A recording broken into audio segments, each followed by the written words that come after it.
Welcome to the Twinkl Talks EYFS podcast. Working in the early years is busy, funny, messy, and exhausting. Join me, Shana, some of the Twinkl EYFS team, special guest speakers, and other early years practitioners as we talk honestly about our experiences.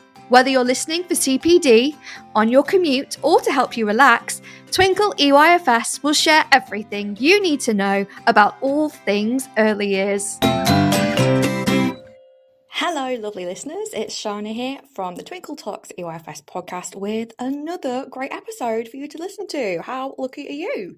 Now, we have got a wonderful guest, Jordan from the charity Peeple, to come and chat to us about tackling that scary phrase, the attainment gap. Don't be afraid of it. Jordan's here to help us and make us feel better about what we're doing. But before we get there, we have got another segment of Only in the EYFS, but it's slightly different as we're on the summer holidays for a lot of us. I asked on social media, while we're on the summer holidays, what phrases do you miss the most? Let's take a listen. This week in Only in the EYFS. Kat Reiki misses the phrase, "What time is pickup?" Lauren Smith misses the phrase, "What you doing?" I think we've all heard that one. She says, "Literally every time I move, even the slightest bit." Yep, toddlers love to ask that question. Siobhan O'Malley misses the phrase, "I need a wee, I need a poo, I'm hungry, I'm thirsty, so-and-so won't be my friend. I had it first, it's mine." Some right crackers in there. Don't worry, in a couple of weeks, Siobhan, you will be hearing them again. Don't you worry. Laura Wooler misses the phrases, "It's mine, give it back, you're not my friend," and puts in brackets, "lasts for all of 5 minutes and then all are friends again." Yeah. Feel that one. And last but certainly not least, I'm sure you will all agree with Helen Louise when she says she misses the phrase, "But why?" That's it for this episode. Tune in next time for more antics in Only in the EYFS.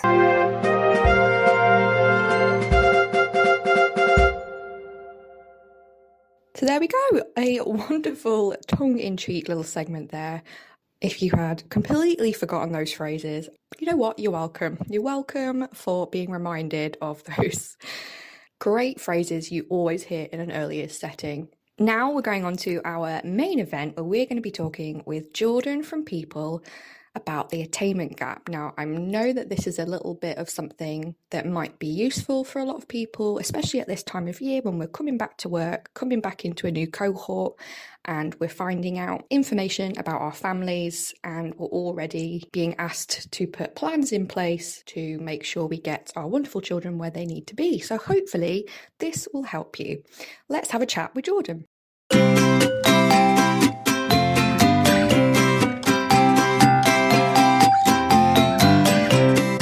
Jordan, it's so great to see you today. Thank you so much for coming on and talking to me about this very important subject, I think, the attainment gap. Yeah. I think that's every early years practitioner's worst nightmare, that phrase. Absolutely. Yeah.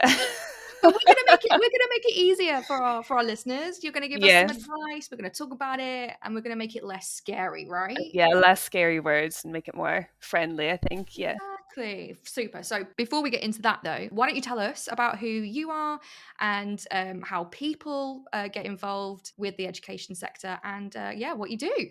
Yeah, so my name is Jordan. I grew up in Dublin in Ireland, and I moved to Scotland when I was 19 for university. I only planned on staying in Scotland for uni, but I just completely fell in love with this country, and I have been here ever since. I'm married to a Scot and have children here now, so this is my home. But my background has just been in early years. I started at college. I was going to go on and do primary teaching, but I just completely fell in love with early years. And I've been in the sector for about 12 12 years, kind of having different roles there. So as an early years practitioner, equity and excellence lead, I've done some lecturing and childhood practice as well.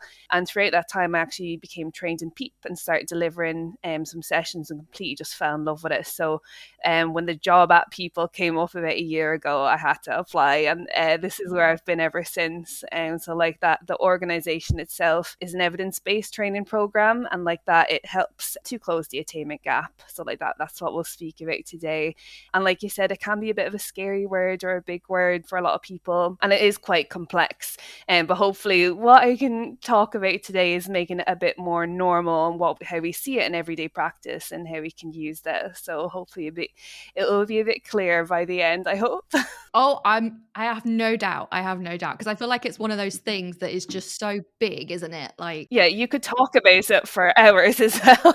yeah, right. And argue to the cows come home about different aspects of it and all sorts. So hopefully it will put it into perspective, especially for early years practitioners and parents and families as well. Because our poor parents need to help too. Because if school practitioners and private nursery practitioners are struggling with the attainment gap, oh my goodness, parents are probably deers in headlights, and I feel awful for them. Yeah, there is a lot of jargon around it, and it can be quite complex. But really, we can simplify about what we can do as parents at home to help with those outcomes. So let's do it. Let's get straight in then. Let's break it down. Good. What, in human terms, what does the attainment gap actually mean? So I always like to think of it like if an alien came down from space and they asked me how would I explain it. So I like to keep it really simple. So I think the first thing to think about is actually how we measure the attainment gap. So what we do in the UK is we compare educational performance between students of different socioeconomic status, and we particularly do this with English and maths. So what we know from studies and research, attainment has been around for decades and decades. So we know that if you come from disadvantage and underachievement, that this tends to be intergenerational. So like that, children who have parents from backgrounds who are poorer and may have not had a good experience with education, they tend to do less well, and they tend to do less well socially and intellectually, particularly when they're starting school. When you compare them with their peers from more advantaged backgrounds. And unfortunately, these differences, we can measure them at 22 months. So very, very early on. Yeah. And like that, this gap tends to get wider as children get older. So essentially, children who start less well off tend to become adults who are then less healthy, less wealthy, and then they pass that on to their children. So that's what I mean by it being intergenerational. That cycle just tends to continue. And what we're trying to do, I say we, the country, what we're trying to do at the moment is to ensure that the UK is a really good place for children to grow up. And what we actually want to happen is, despite your background or what area you're in, or if you're in poverty, every child will have the same opportunity as the other.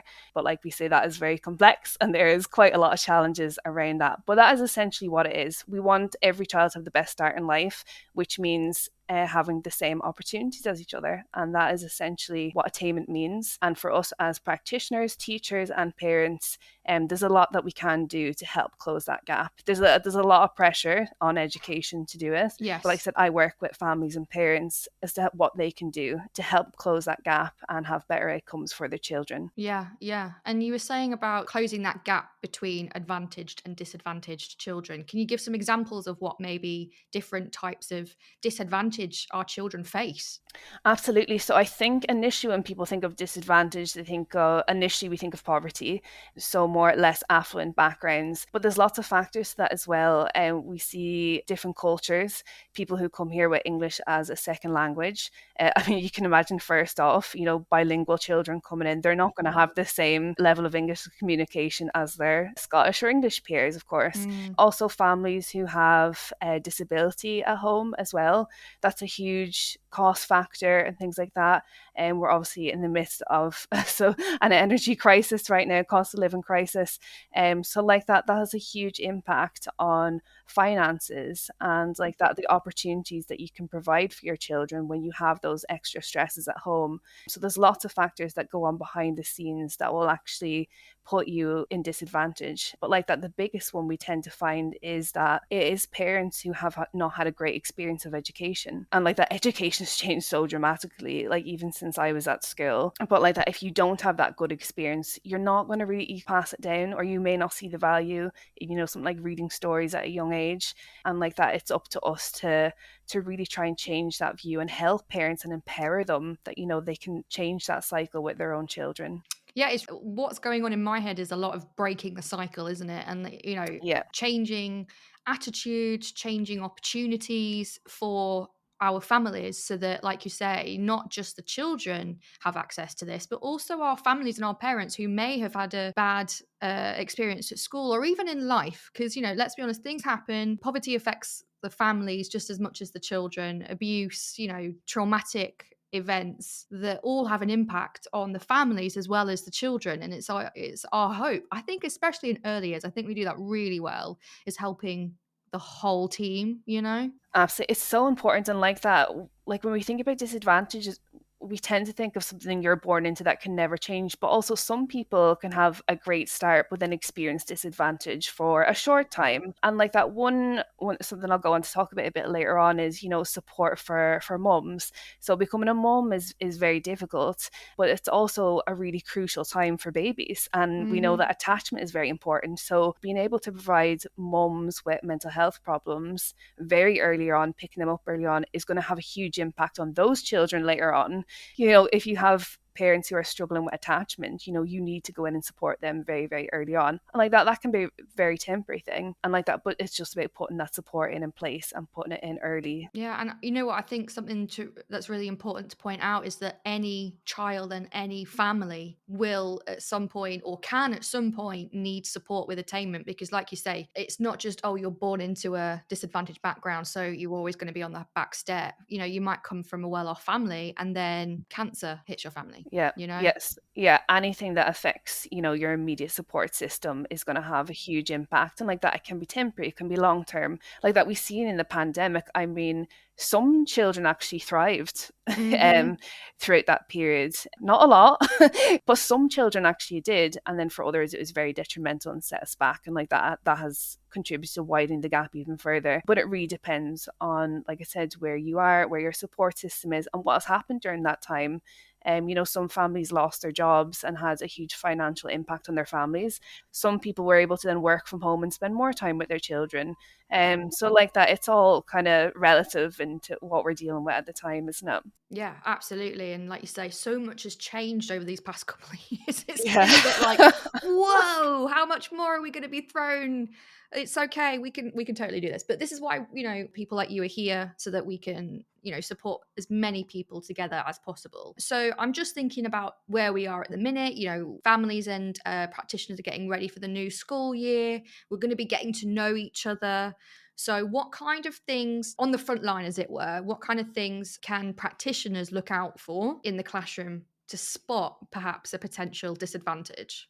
I think when we're thinking about early years practitioners who are looking at preparing children for getting ready to go to school, I think it's really important that we are looking at their well-being, their emotional and their social, as opposed to, that can they count to 10? Can they do the colors? Do they know their shapes? We've all seen those reports. I have written those reports myself and passed them on to teachers. But I think it's just so important now that we're looking at their emotional readiness and having those conversations about big changes that are going on in their lives, as opposed to the aspects of the curriculum. I think that as a practitioner, it's really important around this time of year to have a good relationship with your parents and find out what their worries are and support them in that big transition. So, getting them ready to put their uniform on in the morning, building that independence of getting themselves dressed, even simple things like maybe you should start walking the route to school over the summer holidays.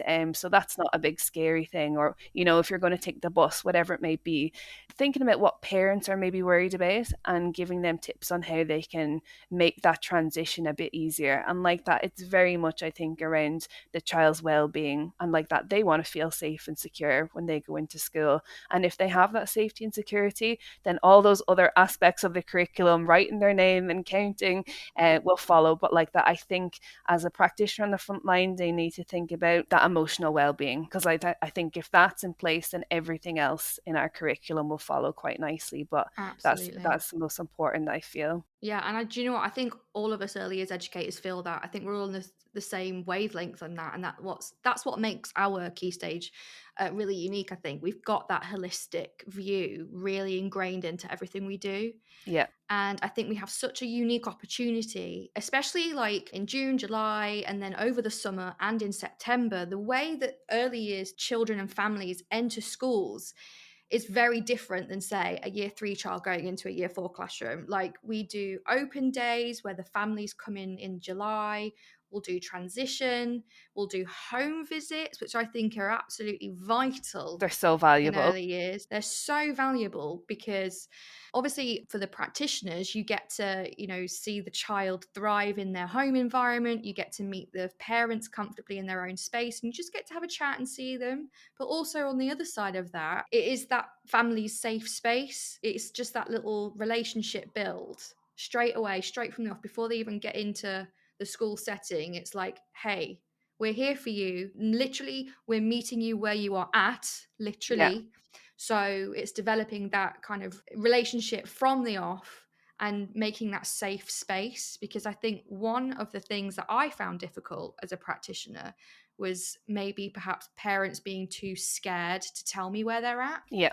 Because at the end of the day, if I don't know where they're at, I can't help them. But there is a lot of stigma and there's a lot of self-esteem involved. And, parents, especially new parents, there is a lot of comparison, isn't there?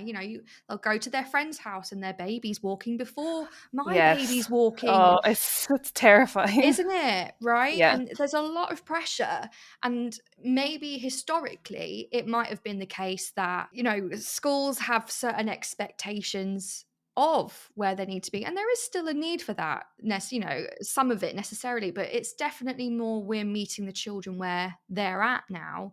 And the most important thing is to just tell us and we can help you. There's no judgment, there's no criticism. It's just, if we know, we can help you. It's a team, a village team effort, Absolutely. And like you said, whenever I spoke to parents and they told me what their worries were, it was things that they just should not have even had on their minds. So I've always had parents that were like, oh, he's never at the art area. I don't think I've ever seen him write his name. Like, is that okay? And, she's still wearing nappies, and oh my God, is she allowed to go to school with a nappy on? And it's like, of course they can. It's like, absolutely. And they're worrying about all these things that, P1 teachers in Scotland certainly just did not care about. What I think teachers want to know every time that I've asked, when I'm doing this handover, they just want to know, who is this child?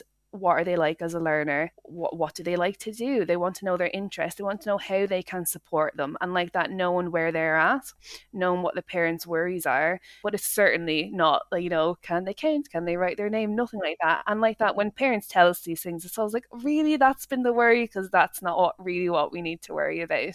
So like that communication is just so important. And like that, putting parents' minds at ease and having them feeling calm about it, then like that the children automatically feel really calm about then going to school and not having that pressure. 100%. And I feel like the biggest thing that I think unlocks this whole attainment gap thing is safe space, isn't it? Absolutely. Because if you think about it, if we are under stress, right? I do not work well under pressure, okay? Like, I cannot do my best. I can't think straight, all of this stuff. Our children absolutely can't do that. So I think the biggest way to support our families is creating that safe environment. And to do that, get to know the families, get to know the children before, what's their favorite toy at the minute? Is it Paw Patrol? Great. We'll make sure we get some Paw Patrol stuff on in the first couple of weeks. And that instantly in itself narrows the gap a little bit. But then also having that safe space for parents and carers, because once they feel that they can trust you with their worries and they can be open about it, we can actually take action, and it actually makes that a lot easier. It's so important. It really is. Relationships are just completely at the heart of it, and I actually think that's like one of the challenges that is in early years at the moment, is that there's quite a lot of pressure on practitioners in terms of paperwork and all the policy and guidance, that it takes away from what these practitioners are trying to do on the front line, which is build relationships with their families and their children so they can support, but they are completely overwhelmed with the paperwork. And like that, it just goes back into this cycle of, trying to capture, trying to measure the attainment. Practitioners are bombarded with where are these children, what are they doing, measuring the outcomes, that they spend so much time actually not with the children because they're up to their ears in paperwork like that when they should be on the floor with them. And it's what I hear time and time and again when I'm visiting nurseries now. It's that precious time to make for parents and for the children is starting to dwindle a little bit because there is so much pressure on them to record this information and enhance it. It's always about where are they and what is the next step and how do we enhance this and like that. And with the ratios and the number of children they have, it's a huge challenge. It's such a challenge for them. Honestly, by the time I've done all the paperwork on what I should be doing, I've lost the time that I should have done it. Do you know what I mean? Like, all right, I've done all the pre-prep, I've done all the planning. Okay. Oh, wait, no, that was a month ago. Now the milestones changed. Like, yeah, exactly. We're literally fighting time. So I totally get that. And I think that's a really unique challenge to early years because of the amount of paperwork and stuff. Do you think there's any other different unique challenges for early years educators? I think, and I will always say this, I think the biggest challenge in early years is their pay scale does not represent the work that they do. And I have been there, and there's a huge, huge issue as well with the fact that as an early years practitioner, we don't all have the same job title. So in England, in Scotland and Wales, they're all different. But actually, just up here in Scotland, every local authority calls nursery workers different things. So we used to be nursery nurses. There's been nursery workers, early years practitioners, pedagogues, child development officers. We don't have this title that, a primary school teacher is a primary school teacher, but we don't have one. And like that. And I think that hugely impacts then our pay scale about what we actually do. Because, I remember when I went and got my mortgage and they were like, what are you? And I was like, I'm an early years practitioner. And they were like, so nursery nurse. So I was like, so for the bank, I was a nursery nurse. But they couldn't really understand it. But, there's not this unified job title. I think there should be one in the UK and like that, and have a pay scale that represents the work that we are doing and the value that is happening in early years. Like I said, it's we're right there at the starting gate. We're picking up all that early intervention, putting things in place. For like that, when children go into P1, the paperwork gets more and more every year. More policies come out every year that we need to keep up to date on. And I think that's just such a challenge because I really feel that, if you're not valued for the work that you do, in any work, you can't always give your best. If you're tired, if you're burnt out and like that, you don't feel valued. It's hard to give people the best. And I think that translates everywhere, education, the NHS, whatever it may be. You need to value your staff. And like that, I think if there's a recognised title for our early years friends and like that, a pay scale that does represent, that would really help. They'd be able to give a lot more. Amen. So Jordan for president. I'm going to start writing little placards now. Yeah, we're going to get you in. All right, we're going to get you in the parliament. We're going to get you on stage. Like, say that. Do you know what? I really hope someone is listening. Let's manifest that because so many people say it and we're not saying it for nothing. I have not worked in a nursery establishment, we think, for maybe like 3 years, but I will never stop fighting for a unified title, a proper pay scale, and have the same value as that teachers have ever. It's absolutely why we're here, like, because we're right at the beginning of their life journey. Yeah. 90% of a human's brain is developed between birth and 5. 90%. That is a lot. We work with health visitors, we work with social workers, speech therapists, there's so many different things that has to happen in that stage of life. It's a heck of a lot more responsibility. It's a lot. And the heart of it is how much I think they care. So like that, they care for their children and the families, and they work with all these multi-agencies. And it's just, it's about time that we give them some respect that they deserve in this Right. field, because it's so important. Like you said, they're at the starting gate, and it's really crucial that we're getting that stage right. Right, absolutely. And that's what we're constantly told as practitioners is you have to get this right now. Okay, all Yeah. right, that's fine. What are you doing to support us in doing that? You know? Mhm. Okay, I'm with you. Before this gets too political, I need to keep going. Yeah. Because also thinking about the people we're serving, even our clientele are unique because some of them might be babies. They can't tell us what they need. They can't tell Yeah. us what their disadvantages are, you know? And like you say, there's no book on parenting. Mm-mm. There's no book. Absolutely. Nobody, you don't go and get a degree for being a parent or a carer. Like it happens. And you just get told kind of to deal with it. And that's really difficult. And I probably know a lot more about child development than the parent of their own child because I had to, I did this degree in early years and all of this stuff. And how debilitating and demoralizing that must be for parents who think that they don't even know their own children because they were never taught is not okay. And I think support needs to be there more as well. I know that like every government will talk about early intervention, but as you said, where is it? Where is the support? Because the services are just getting cut back to the point where we'll be on the bare bones of it.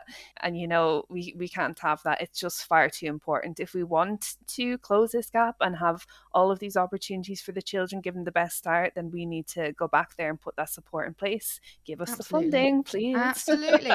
We can do all we can as parents, as practitioners, as, local authorities and private businesses, day nurseries. We can do all we can, but unless it starts from the top, we're only going to get so far.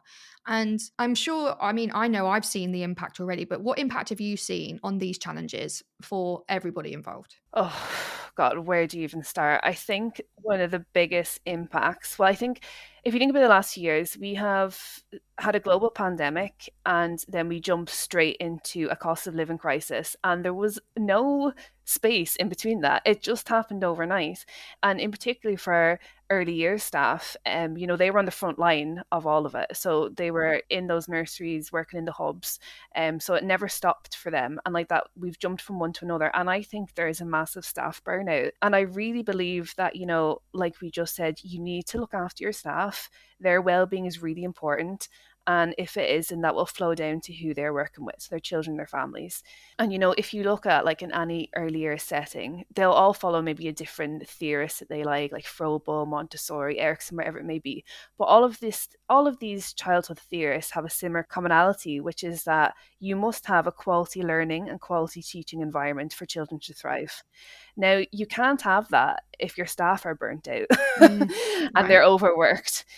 So like that, it just goes back to being able to support them in a way that they can deliver this high quality teaching and a really high quality learning environment and really good relationships with their families. Because like the impact right now is, like I said, burnout, and because of all these services have been cut back, there's more pressure than ever. And one of the biggest things that we are seeing, like that, I don't have exact figures because I think we're still probably processing it, but the post kind of COVID speech delays that we're seeing with children now, anecdotally, when I go around nurseries, I hear this so much, that children now they're not really where they should be. There's a huge issue with speech and language. The waiting list, certainly up here in Scotland, are phenomenal. So parents are kind of, what can we do while we're on the waiting list? Practitioners are, we need more support to support parents. And like that, it's just this vicious cycle of what we can actually do. But the impact is going to be huge, because potentially these children will start school and they will maybe not have been assessed yet, and they won't have the right support in place, when really government policy is saying that they should have every support they need before they go to school. But right now, certainly in Scotland, it's looking like most of them won't, especially in terms of speech and language. So that impact is huge for everyone involved. Yeah, and it's the same here in England as well. And I've often, from experience of being in classrooms, when I've tried to get EHCPs put into place, for example, because there's clearly support needed, or doing all these reports and stuff, writing reports to GPs because they need a written report from schools. They don't, not say that they don't believe the parents, but the parents saying, I think there's an issue here, is not enough. So then I've got to write a school report backing up the parents, like, yes, I think a pediatrician needs to be involved here. Yeah. We do all of this work, we get all of this evidence, all this data, and the parents do as well. And then we just get told, oh no, we can't do anything until they're 5 years old. Yeah. Yeah. It completely contradicts government policy. And it's like early intervention, we do all the things, but then other departments are being told, no, that's not how we do. And it's just, there is such a big impact on mental health, I think, all round. Like you say, it's absolutely knackering to even go through these processes anyway, but the poor children aren't getting support to narrow that attainment gap when it could just, I'm not saying it's easy to do it, but it should be a heck of a lot easier than it is right now. And just to get those processes done. It's incredibly stressful. I mean, I always say to my friends, I said, I have an early years background and I'm so stressed with my son starting school this year, and he was a COVID toddler, so he has a speech delay. And I said, all the information I know, and I'm stressed about it. I can't imagine what it's like to not have background information. I mean, we've been through this process where it was, speech and language, don't see them till they're 3. And then COVID happened and it was like the waiting list is too big. So now speech and language won't see them till they are in their final year. So just ready to go to school. So my son's going to school in August, and I think he just had one assessment there the other week. And that's us raising flags from when he was just before 2, and like that I raised flags early. I've got all this information behind me and we're kind of still no further forward. So I'm just so passionate about trying to help parents that don't know who to go to. They need to be signposted, but like you say, the government will tell us to flag it early, and then it's like the list. Mm-hmm. we're just going around in circles. Unfortunately, like you said, we don't have it in place when it needs to be. Yeah, and then it impacts the other children as well in the nurseries, because support isn't there for those children, and it has an impact on their mental health, and then it impacts the rest of the cohort. It's just this horrible vicious circle, and I'm feeling quite emotional about it because I'm not a parent and I can't possibly imagine what you're going through. But hearing your story, hearing the stories of the parents of the children that I taught, like, this is not new, and that's what makes me sad, because there are so many, and I'm sure there are listeners right now listening that are also getting emotional, like either this is my story or this is my class's story, and that's just like not okay. So I don't want to depress everybody. We can do this. This is why we're here. Yeah. we're gonna do this together. We're gonna get as much support with each other as we can, and that's why Jordan's here. So I feel like, because Jordan works for the company Peeple, and she'll tell us more about that in a minute, I feel like Twinkl and Peeple were born out of these struggles. It's we found that we are not getting support in certain areas, so let's do it. The CEOs of Twinkl, Susie and John. Susie was an early years teacher.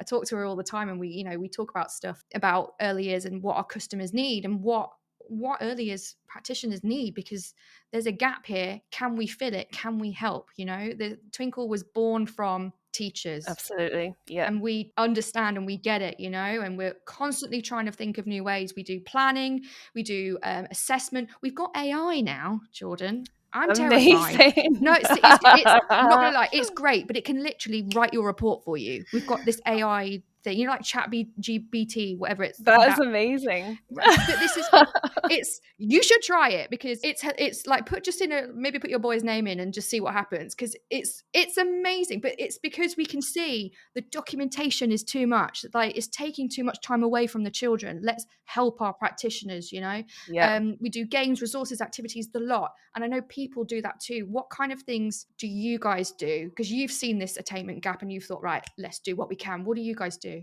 Yeah, so essentially, if you've never heard of us before, we are a charity, and where we essentially came from was actually secondary school head teacher realized that pupils weren't where they were supposed to be. I wanted to investigate this further, but like that brought it back and was like, right, this is happening way back at early years. This is where the intervention needs to be. So this is where all our studies went into. So we provide a training program, which is called the Learn Together program. And essentially what it does is it focuses on parents, what they already do with their children. We value what they do, And it's really about making the most of the home learning environment. So when the program was put together, we wanted to make sure that it was evidence-based, that you'll know the importance of that when we're running programs. We want to know that this has an impact and this is going to make a difference.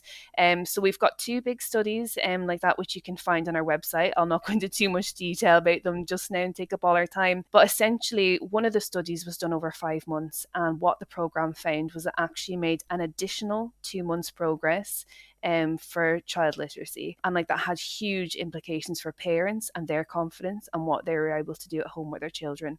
It's really important for us that that is evidence-based, like that we can go on and we can use that and know that it's going to have an impact for whoever wants to use the program. Most of the program is used in early years, but it's not exclusive. We've got antenatal and like that we can do it in schools as well. But essentially, if you haven't been to a PEEP group before, it's very much a very relaxed atmosphere. Everyone's kind of on the floor, and there'll be experiences for children. Parents go in and there'll be a talk time. So maybe it's about transition to school, and the PEEP practitioner will talk to parents about what their worries are, what their struggles are, and things that they can do to help at home. So that we know the research out there already that the home learning environment has a huge implication for children's outcomes.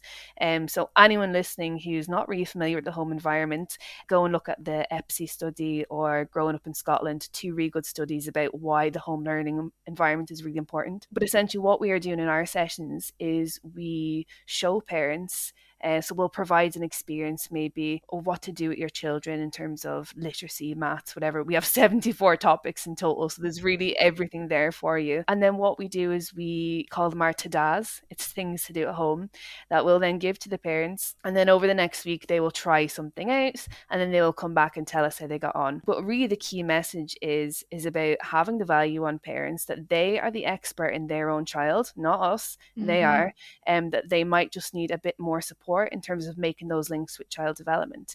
One of the things we always say, we always do songs and rhymes and stories, but we'll do like head, shoulders, knees and toes, and we'll maybe talk about what the value is, what the learning is in head, shoulders, knees and toes. And parents are like, oh my God, I sing that all the time, but I've never realized the learning behind it or what it's actually doing for my child. And what's really important for us is that parents will go home, they will do these tadas, and they will not need to buy anything. They will not need to go out and get anything.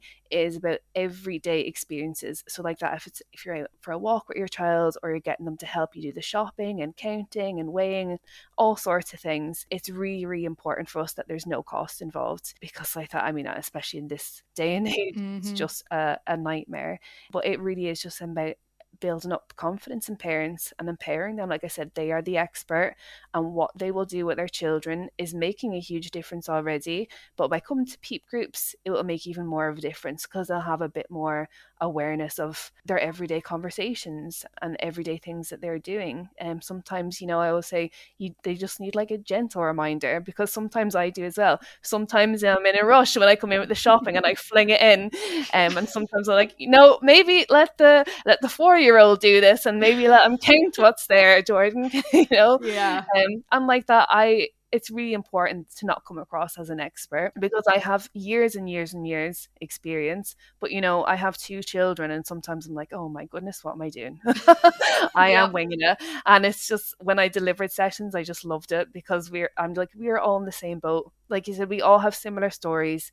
We're all stressed out about certain things. This time of year, we're all very stressed about that big transition to school. And like that, it's just a nice, safe environment to talk about this and what we can do. And like that, there's a lot we can do in the PEEP groups, but we do a lot of signposting as well, because like that, there is lots of support out there if you are struggling. And like BookBug is fantastic as well, directing people to stay in plays at their nurseries. Like that, the health visitor, and I don't know if you have them in England now, but in Scotland, unfortunately, we have the infant mental health team, which is so sad that we need it, but obviously an amazing resource to have. But like that, as you can imagine, that is dealing with parents and children's mental health, that you can get referred to by your health visitor.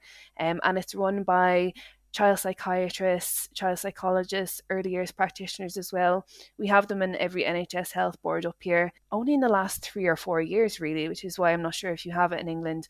But like that is another avenue of support that we can offer, especially in terms of emotions, mental health and well-being. And like that will all, if we put that in place in those early stages, that will help narrow that gap later on, and hopefully that family can have better outcomes if they are picked up early. So like that, just using your multidisciplinary team around you as well. We're not the be all and end all, but we can absolutely, if we can't help, we can signpost you to someone who can. And we work with a lot of other charities and organizations as well, which is really nice. Like that, the more that we can network with them and then like that direct our families to the right support that they need is just so valuable, so valuable.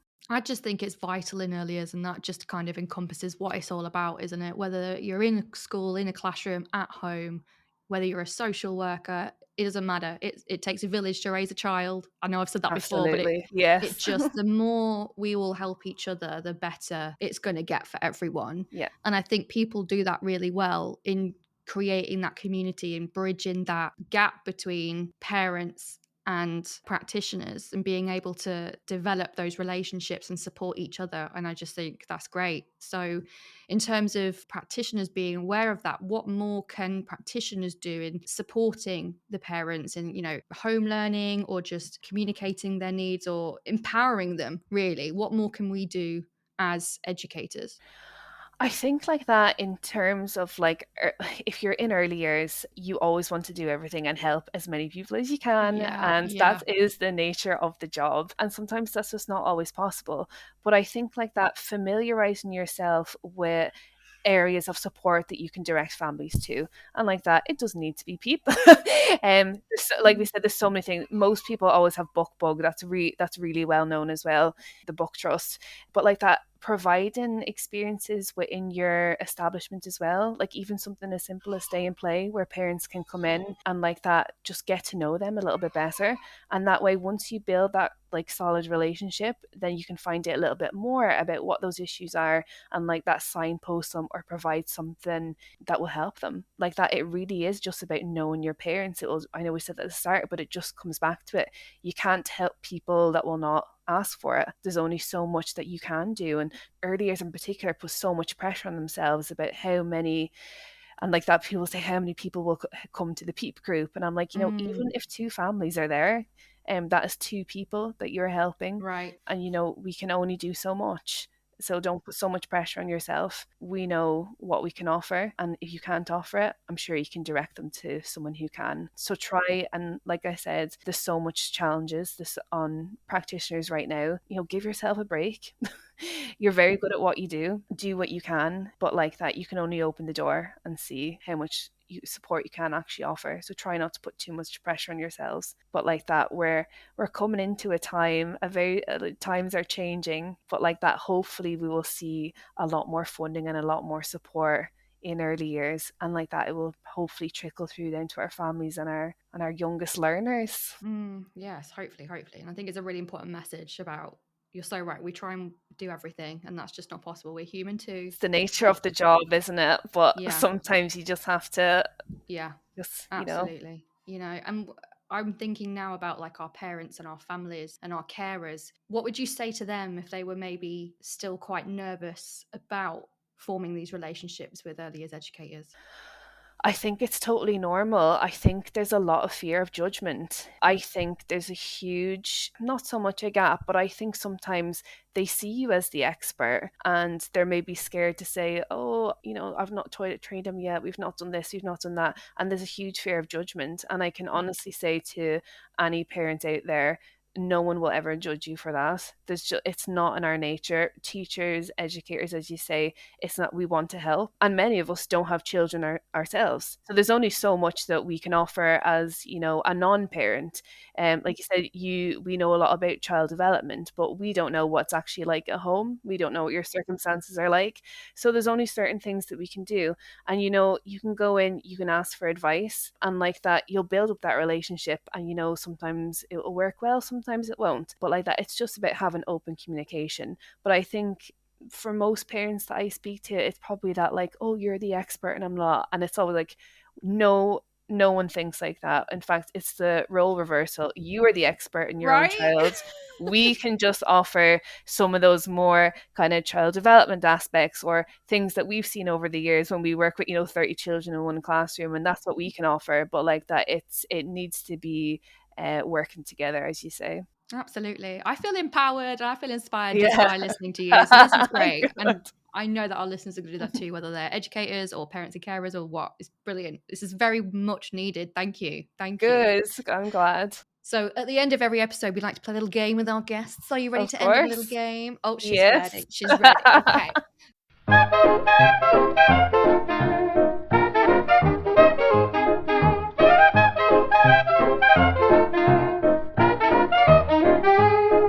So it's just a little bit of fun. It's called Would You Rather Teacher Edition, and we're going to cater it to you and maybe get to know you a little bit more and see how you like to work. So our first question is always the same. Would you rather tea or coffee? Definitely tea. I'm an Irish girl, so it has to be tea. Oh, not a bit of Irish coffee, you know what I'm saying? You know, oh, well, sometimes. Depends what kind of day I've had. Right, I'm with you. Now, are you like a breakfast tea person, a herbal tea, a fruit tea? Oh, do you know what? So the girls in work, when they listen to this, will be laughing because I make a whole thing about how I make my tea. Like, it needs to be in a teapot. It needs to be tea leaves. Need to. No tea bags for Jordan. I'm a tea snob. I have to say, I just love like tea from a teapot. Like, I just love it. It does taste extra special from a pot, though. It does. It does. I mean, I will occasionally just use tea bags for if I'm running out in the morning, but there's nothing better. Like, when my daughter goes down for a nap and I can actually sit down, enjoy a cup of tea in peace and quiet instead of having it on the go. It's for my own well-being. Yeah. that 10 minutes. It's more than just a pot of tea. It really is. So much more. I love it. Question number 2. Would you rather write reports or do parents' evenings? This is actually an easy one for me. I detest reports. That's why my ears pricked up when you said that about AI. Parents' evenings the whole way. I much prefer speaking to people and like that, a chance to actually sit with parents, you know, not when they're like at the door and you're giving that quick handover, that actually like, we've got 20 minutes together, let's just chat about whatever needs to be.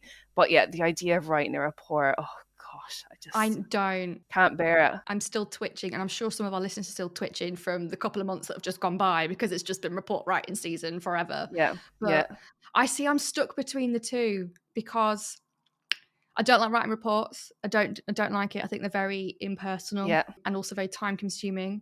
But like I said earlier, Twinkl have got a little AI thing now, a little bot that does it for you. So I'm like, oh, maybe it would get better. But then I'm the same. I really like talking to people and also I feel like reports is a very one-way thing. Yeah. It's you talking to the parent and they can't really respond. Whereas in a parent's evening, it's more of a collaborative discussion. And I prefer that. Exactly. It's so much more beneficial. Get rid of the reports. Right? Just why do we need them? But then also, because I'm such a chatterbox, I literally can't talk for the next 3 days because I know what you mean. It hurts so much. And I'm like, but I really wanted to talk to them. It was really important. And just the next 3 days, I am in agony. And the poor kids have got to look after me. Because I'm like, I've been talking to your parents too long. I haven't got a voice.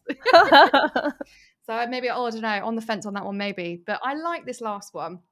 Number 3. Would you rather teacher's edition? Would you rather learn a new language or a new instrument? Oh, do you know what? I would love to be musical because I love music. And I can't play any instruments, so I'd love that. But I also love to travel. And when I'm away, I'm like, oh my God, I wish I knew what these people were saying. Right. I'm gonna say instrument because music is a universal language, right? Exactly, but it's always good to have at a party. Like if you can play guitar, piano, it's like whip it out and just be like your little party trick. You can play just Piano Man or whatever it is. Yeah. I'm gonna go with the instrument, but that was a hard one. particular one. Are you going for the guitar? I'm going guitar because that's more portable than a piano. So. Yeah, that's true. Less portable than a recorder, though. I mean, do you not want to do a little recorder thing? Oh, no, don't. My sister-in-law got my son a recorder back from her holidays, and I was like, this is a toy for grandma, sis. That is very cleverly evil on your sister's part, can I just say? Congrats. Well, she's pregnant now, so I can't wait for the revenge for this baby's totally going to get her back. Like a tin whistle, a violin. What else is a bit annoying? Get all of it. Harmonica. Oh my goodness. Let me know when that happens so I can I- see. That is brilliant. I remember I tried the saxophone when I was a kid because I've Oh got gosh. asthma and the doctors Yeah. told me It would be that good for your lungs. it would be good for my lungs. Didn't actually work because I ended up like coughing up blood all the time because they were being so Oh stressed. gosh. But I just remember one day the sax not being there anymore. I think my parents had had enough of the. Yeah. In my mind, I was totally Lisa Simpson. Do you know what I mean? Oh my goodness. But Yeah. I don't think that was the reality. It went to a new home. It's living on the farm in the sky over Yeah. the rainbow where saxophones go. Yeah. So I think I might have to choose languages on that point. Yeah. I love learning new languages. I know French and Spanish at the minute. And whenever we had families at school who come from different countries, I was desperate to learn. Yeah. And I was like, tell me how you say hello in your language. And the kids loved it because they were like, why do you want to know my language? I'm like, because I find it fascinating. And I think I would really like to learn maybe Chinese or something, or Hindi. Yeah, that's just something that's a completely different script. I was just about to say the writing aspect of that would cause me a lot of challenges. But I love the idea of it. It's great. And it, it doesn't matter how old you are. It's always good to learn something new, right? Continuing that on. Absolutely. Well, it's been an absolute pleasure, Jordan, having you on. You've taught me so much, and I can hear the passion. I can hear the passion and the love that you have for the early years community, whether we're practitioners or parents or kids. Thank you so much for having me. No, it's been an absolute pleasure, and I'll make sure that everything to do with Peeple is going to be in the description so they can follow us. But tell us, where can we get in contact with you? So the best way to get in contact is just through our website. So it's peeple.org.uk. But like that, we're on Twitter, we're on Instagram, we're everywhere.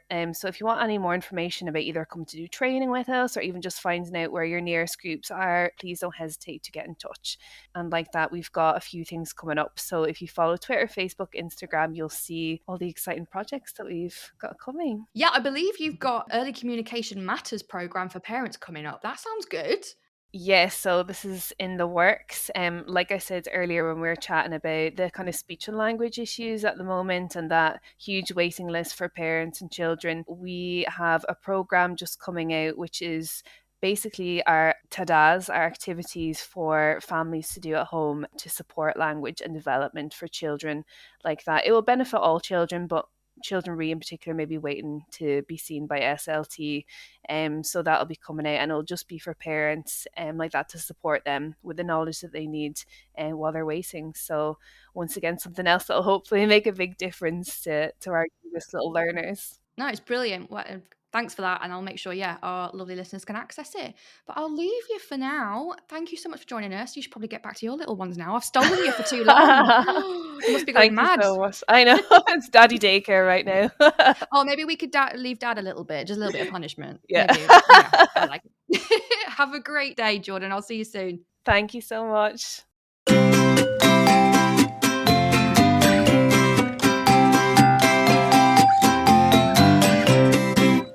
Well, there we are. That was our wonderful chat with Jordan. I'm hoping that you feel kind of relaxed and confident in what you do after this episode, because I know some bits are a bit like, oh my gosh, there is a lot to deal with, and the attainment gap is a big deal, but you are already doing a fabulous job, right? I think the main takeaways I got from this was whether you're a parent, whether you're an early years teacher or practitioner, or whether you are a specialist like a speech therapist or a social worker or, whatever, just be honest and communicate what you know. Because it's very clear that we all think that we know nothing and that the other people are the experts. Guess what? We're both. Yeah, we've all got expertise in lots of different areas. And if we just communicate, then we will naturally be able to support filling the attainment gap, quote unquote. So communicate and collaborate with each other, be just totally open, and also go easy on yourself. We are not able to know everything. That's why we need each other, right? So We work as a great team. First and foremost, we make sure the children are safe and happy, and the rest should naturally follow. But if you feel like you do need more support, then we would always recommend going and speaking to those people. So go and asking the families for more information if you're able to, or going to your setting or your school and asking for additional support. Maybe it's from the Senko, maybe it's from the head teacher, maybe it's from the support workers that might be working with the family. Don't be afraid to ask questions. So that's the end of this week's episode. I hope you enjoyed it. It was a bit of a heavy one, but that's okay. If you have any questions or you want to find out more, check the description in the episode to go and contact Peeple, because they've got loads of support systems there that you could go and look at. And of course, you know where to find us on social media. So whatever you're doing, I hope you have a great day today.